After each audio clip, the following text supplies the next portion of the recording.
Fala, meus queridos alunos, mais uma vez aqui é o professor André Luiz com vocês para trazer algumas informações sobre a área de filosofia, essa área maravilhosa do conhecimento. Mas a gente sempre começa a aula, nossa aula sempre começa da mesma maneira, lembra? A nossa aula precisa de concentração, é uma aula que tem muitos raciocínios, reflexões, elementos críticos, então eu preciso que você acompanhe todo o tempo. Para isso, eu conto com a sua condição de concentração. Então, nós vamos fazer o seguinte: você vai pegar todo o seu material, você vai pegar o caderno, caneta, lápis, borracha, o que você for usar e coloque perto de você, alinhe bem aí na cadeira, a coluna, relaxe um pouquinho para que você possa aproveitar todo o conteúdo, absorver esse conteúdo e, claro, conosco construir o famoso conhecimento. Bom, senhores, nós, há algumas aulas, já estamos tratando de um assunto muito importante, que é justamente a formação da ciência, o conhecimento científico, conhecimento filosófico, toda a condição de conhecimento. Para isso, nós precisamos, tomar um caminho. Olha só que coisa interessante. A gente não pode fazer conhecimento, a gente não pode criar conhecimento, a gente não pode pesquisar, nós não podemos tomar conta de tudo de qualquer forma. Tá? Para a construção do conhecimento, nós precisamos estabelecer meios, instrumentos e condições. E para isso nós temos um aliado fundamental. Que aliado é este? É o método. Tá? Você já tem algumas aulas aqui na plataforma Gonçalves Dias, dá um Gonçalves Dias aí, tu vai encontrar várias aulas sobre método, certo? E aí nós estamos falando dos métodos, quais são os métodos, o que esses métodos oferecem, correto? Mas agora nós vamos falar de algo muito importante, que é justamente as críticas que existem aos métodos. Gente, alunos, amigos, os métodos, eles também têm as suas falhas, têm os seus dilemas e possuem também, claro, os seus paradoxos, certo? Nós não podemos fiar todo o conhecimento porque nós temos ali uma série de problemáticas, ok? Na filosofia, por exemplo, contemporânea, a filosofia do conhecimento contemporâneo, nós temos muito bem definido isso, como o Paul Feyerabend, por exemplo, um pensador, tá? Um grande pensador, tá? Que traz ali o que a gente chama de anarquismo dentro do conhecimento científico. Tá? Isso, anarquismo dentro do conhecimento científico, e que necessariamente nós temos alguns elementos que vão delinear o conhecimento científico por várias razões, mas que essas razões não têm uma exatidão, não existe ali uma questão absoluta dentro do próprio conhecimento. Tá? Só para você ter uma ideia. Nosso tema de aula não é esse hoje. Nós vamos falar dos métodos. Eu estou me concentrando aqui para trazer para vocês alguns problemas que os métodos têm. Eu vou me concentrar em dois apenas, porque isso aqui é para a educação básica. Tá? Lá na universidade você vai se aprofundar, você vai ler alguns filósofos que criticam a evolução da ciência, como que eu falei ainda agora aqui, que falam sobre esse anarquismo metodológico, por exemplo, que falam sobre estes elementos que constituem o conhecimento científico sem uma base tão sustentável como se pensava antes, ok? Então, vamos aqui mostrar pelo menos dois problemas que acompanham os métodos, ok? Bom, vocês sabem que método se refere a caminho, ok? Então, eu chamo a atenção de vocês que todo conhecimento ele precisa percorrer, ele precisa ter um percurso, ele precisa ter um caminho. E este caminho, certo? Ele tem que ser o mais seguro possível, ok? Olha aqui. Isso não impede, tá? Claro, dele ter falhas, ok? Então, este caminho, como o mais seguro possível, deve ser buscado. É isso? Quando você vai construir conhecimento, quando você está num processo de investigação, pesquisa, busca, você precisa definir um método, e este método ele precisa ser o mais seguro possível para a produção do conhecimento. Então aqui, ó, nós temos a produção do saber, tá? A produção do conhecimento depende diretamente deste caminho que é tomado para que ele seja produzido. Então, nós vemos, por exemplo, que na filosofia moderna, entre os filósofos modernos, o método foi um tema muito importante. Tá? Então, sem um método bem definido, nós não teríamos um conhecimento bem colocado. Então, nós não teríamos um conhecimento extremamente aprimorado, tá? E a história do método, ela se confunde até com a história da filosofia, ao ponto, por exemplo, de algumas universidades, tá, proporem todo o ensino da filosofia, né? Eles propõem, eles já criaram várias propostas sobre isso. Então, ao propor toda a história da filosofia através do estudo do método, também seria uma grande possibilidade do professor usar isso em sala de aula. Eu posso montar a história da filosofia inteira só falando sobre o método ou os métodos que foram utilizados na filosofia, né? A filosofia pode ser feita por problemas, métodos ou pela história da filosofia, por assim dizer. Muitos preferem ensinar a filosofia por história da filosofia, não por seus problemas e nem por seus métodos, tá? Quando a gente fala em temas, são os problemas da filosofia, né? Epistemologia, ética, estética, política, ok? Mas é fato que eu poderia montar toda a história da filosofia a partir do método. Por exemplo, o famoso método dialético, né? Nós temos ali o método dialético platônico socrático, olha aqui, ó. O famosíssimo método dialético, certo? O método dialético que se refere ao diálogo, certo? Que é essa construção do conhecimento, tá? Claro que se referindo, olha, vamos botar aqui o espaço de tempo, porque esse aqui, o método dialético também muda no século XIX, que é referente a Sócrates, certo? E Platão, por exemplo, ok? Bom, esse diálogo aqui, como método dialético, refere a Sócrates e Platão, correto? Porque eu tenho método dialético também no século XIX, eu também tenho depois, eu tenho com Hegel, eu tenho com Marx, mas aí o método dialético com Hegel e Marx é tese, antítese e síntese. Aqui não, aqui em Sócrates é ironia e maiêutica, você já tem aula sobre isso aqui na plataforma Gonçalves Dias, e em Platão é a dialética ascendente e a dialética descendente. Você também tem aula aqui sobre isso na plataforma Gonçalves Dias, por isso que eu não vou mais especificar isso aqui, porque nós já temos aulas na plataforma sobre isso, tá? Então, o método dialético que vem do diálogo. Esse diálogo, obviamente, ele pode no meio, claro, no transcorrer do diálogo, aí nós temos aqui, ó, algumas problemáticas. Aí aqui, ó. O que esse diálogo ele pode promover? Claro que esse diálogo ele pode ser conduzido ao erro, dependendo das premissas ou dependendo daquilo que vai ser argumentado. Dentro do diálogo eu posso cometer algum deslize dentro do processo de construção do conhecimento. Então, é muito fácil também que ele incorra em um erro. Então, veja só, eu posso crer que dentro do diálogo, certo? Como ele é extremamente dialógico, ó, ele depende dessa troca dentro do diálogo, podemos, certo, cometer vários erros, tá? Na conclusão dos argumentos. Como ele é guiado apenas pelo diálogo, certo? Claro que esse diálogo, existe um logos dentro dele, certo? Mas como ele se refere apenas a essa troca de informações, obviamente, ele pode incorrer em alguns erros na conclusão ou ser mal conduzido por todo o processo, entenda? Claro que aqui você tem o logos, obviamente você tem o processo de racionalidade dentro desse diálogo, que é o que diferencia ele do mito, lembra disso? Você tem o processo, claro, do logos que guia e diferencia do mito, obviamente. Mas esse diálogo, ele é extremamente frágil. Esse diálogo, ele não tem tantos elementos consistentes e, por isso, esses argumentos, em suas conclusões, eles podem ser mal conduzidos, ok? Você pode cometer vários erros, você pode fazer até determinados absurdos dentro deste processo, tá? Então, o método dialético, quando se refere ao diálogo somente, Sócrates e Platão, por exemplo, ele pode também apresentar um problema muito sério dentro da sua construção do conhecimento, certo? Bom, mas nós não temos só o método dialético, esse foi o primeiro exemplo que eu citei para vocês. Nós temos aqui, ó, o método chamado dedutivo, a dedução, certo?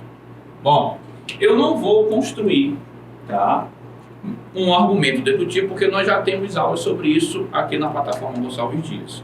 Bom, se você prestar atenção, No método dialético, aqui no sentido socrático e platônico, no diálogo podemos cometer erros na conclusão dos argumentos, a dedução, ela possui uma forma, ela possui uma fórmula básica, ó, ela tem uma forma básica de ser construída, certo? Nós já temos essa forma básica aqui na plataforma como aula. Então eu te convido aí a dar um Gonçalves Dias lá, busca na plataforma, nós temos a construção do método dedutivo. Esta fórmula básica da dedução, ela se institui a partir de uma demonstração.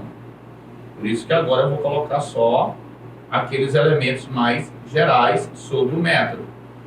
Como nós já temos aulas na montagem do método, eu vou me referir a ele de uma forma mais generalizadora. Então você sabe, você já viu, você já assistiu às aulas que nós temos aqui, em que fala que uma dedução, ela é uma demonstração, correto?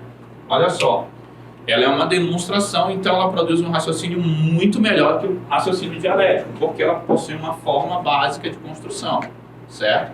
O método dialético, ele vai pelo diálogo, pela conversa, pela troca de informações, ele não possui uma formatação tão rígida. A dedução não, ela possui uma formatação, tá? Olha aqui, ela possui uma formatação, ok? E ela possui necessariamente um modelo de construção. Então perceba que o método dedutivo, ele tem uma exigência maior e ele vai ser muito utilizado para demonstrações, ok?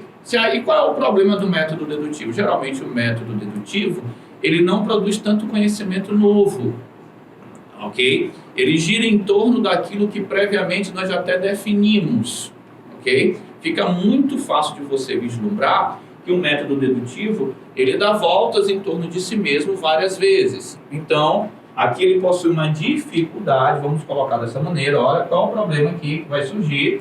Se aqui nós temos uma possibilidade muito grande dentro do diálogo, nós cometermos certos erros, dentro do método dedutivo, nós temos menos possibilidade de erros, mas nós temos uma possibilidade de produção muito pequena, de avanço muito pequeno.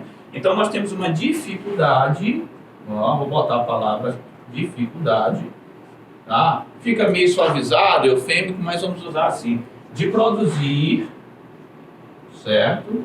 Ó, um conhecimento novo, certo? Então veja só, como ele se ocupa muito de um elemento de demonstração, como ele se ocupa muito de um elemento que vai, na verdade, retirar daquilo que eu já sei outros elementos, que ele vai minimizar de algo que já está macro, né? Assim que a gente sabe que a dedução ela funciona, ela começa de proposições ou premissas universais e gerais e vai particularizando e singularizando, é isso? Nós temos aqui na plataforma aulas sobre isso, dá uma olhada lá, vai na plataforma e vê. Como nós estamos fazendo este processo, então nós temos uma dificuldade muito grande de produzir novo conhecimento, porque nós já temos aquilo que está estabelecido e nós vamos retirar apenas uma parte daquilo, um elemento menor daquilo que já está dito, daquilo que já está estipulado. Então, geralmente, o método dedutivo, ele possui essa dificuldade de avanço no conhecimento, de criar novos conhecimentos, de, vamos dizer assim, extrapolar e para além, tá, daquilo que nós já temos estabelecido na primeira condição generalizadora universal. Então, quando eu coloco a universalidade e a generalização, eu já tenho estabelecido um certo padrão. E dali eu vou, na verdade, construindo novos saberes, ok? Por isso, então, instala-se uma certa dificuldade na novidade, na produção do novo, no que é, tá, o novíssimo conhecimento. Então, a dedução, ela traz este problema muito sério, tá? E nós temos aqui, tá, um outro que vocês encontram muito. Não dá para falar de todos, viu, gente? Eu vou ter que ficar no método dialético somente nessa parte aqui, eu não vou conseguir chegar nem no outro método, né, referente à dialética, porque esses aqui são os mais comuns que vocês encontram, tá? A dedução e a indução, certo? Nota. A indução também é um método muito utilizado. A ciência, ela gosta, a filosofia, ela gosta, a produção do conhecimento em geral, se utiliza muito da indução, certo? Então, a indução, ela também tem uma forma básica de construção, ó, vamos manter a mesma estrutura aqui, ó, existe uma forma básica aqui de construção, existe uma formatação para ele, você percebe então que é algo que tem uma certa rigidez, exigência. Tá? Eu tenho também um modelo, certo? Aí você vai dizer assim, o senhor não vai colocar o modelo? Mais uma vez vou dizer a vocês, nós temos aulas aqui na plataforma já sobre isso, certo? Então vai lá, busca lá na plataforma que você vai encontrar, ok? Então aqui, ó, nós temos a indução com uma forma básica, uma formatação, um modelo definido, ok? A indução, geralmente, ela faz uma análise de casos. Olha aqui, ó, nós temos uma análise de casos, certo? Que é o mais básico que nós podemos identificar sobre a indução. Então, veja só, da mesma forma que a dedução se ocupa com uma demonstração, a indução, ela vem com a famosa análise de casos, ok? O que é muito importante para o conhecimento que nós temos, perfeito? Temos aqui, então, um modelo básico, uma formatação, esse modelo, essa forma básica também, ela é muito adequada para o conhecimento. E geralmente, tá, temos aqui uma análise de casos, perfeito. Qual é o grande problema que nós temos aqui? Como a indução, ela trabalha com conclusões generalizadoras, aí vem o problema, presta atenção. Mais uma vez, chamo a tua atenção, aqui na plataforma nós temos a aula sobre isso, sobre a montagem do método indutivo, eu não vou montá-lo novamente, tá? Nós temos aula sobre isso. E aí o que acontece? Como a indução, ela possui uma conclusão generalizadora, certo? Ela constrói dois grandes problemas, na verdade, ok? Primeiro, o que a gente chama de salto lógico, tá? Em algumas aulas eu já até me referi a isto, certo? O que é o salto lógico? Quando eu passo das premissas para a conclusão, eu não tenho segurança necessária no que é dito. Por quê? Porque eu não consigo analisar todos os casos, mas eu vou ser obrigado a concluir que todos são da mesma forma. Então, existe uma pequena margem de análise para que eu conclua um universo inteiro. Isso é chamado de salto lógico, tá? Quando eu saio das premissas para a conclusão, mas eu não consigo analisar todos e eu vou concluir que todos são da mesma forma, tá?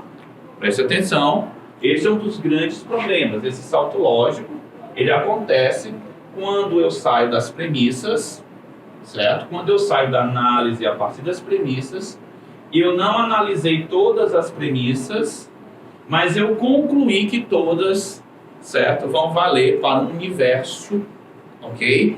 Generalizador, tá? Completo e universal. Então, como eu não tenho elementos suficientes, tá? Isso é chamado de salto lógico, ok? E existe um outro problema dentro do método indutivo, tá? Que é justamente o fato da generalização, certo? Geralmente é chamado de generalização absurda, certo? Olha aqui, ó. Eu vou tirar o absurdo, botar só generalização, porque todo método indutivo, como ele generaliza, tá? Ele deixa de observar elementos singulares, particulares ou elementos que possam fazer parte de uma exceção, tá? Esta generalização, quando ela é feita, você perde muitos elementos que podem ser necessariamente furos na regra, problemas dentro do processo, elementos que estão alheios àquilo que nós estamos acostumados a observar, tá? Foi isso que levou, por exemplo, um dos grandes filósofos da modernidade, tá? Foi isso que levou, por exemplo, vários pensadores, foi isso que trouxe uma série de problemáticas, tá? Levaram muitos a criticarem o método e levaram também muitos filósofos a falarem, tá, contra o método indutivo, por apresentar esses problemas que, na verdade, são problemas que nós não podemos fechar os olhos. Aí vocês vão fazer uma pergunta, mas professor, a gente usa muito dedução e indução, quer dizer que a gente não vai poder usar mais? Quer dizer que eles não servem? Não, não estou dizendo isso. Eu estou dizendo para vocês que eles têm problemas, certo? Mas não invalida o uso deles, tá? O que você vai ter de prestar atenção, que eu sempre falo, tá? O que você vai ter que prestar atenção é o seguinte: que tipo de modelo, de método você vai usar, para que tipo de raciocínio você está usando, Se você quer fazer uma demonstração, por exemplo, use a dedução. Mas agora, se você quer analisar determinados elementos, é melhor a indução. Então, o que você vai ter que tomar cuidado é de escolher o método adequado para aquilo que você vai utilizar como raciocínio e argumento, tá? O seu pensamento. Um forte abraço, professor André Luiz. Fique conosco. Tamo junto, sempre.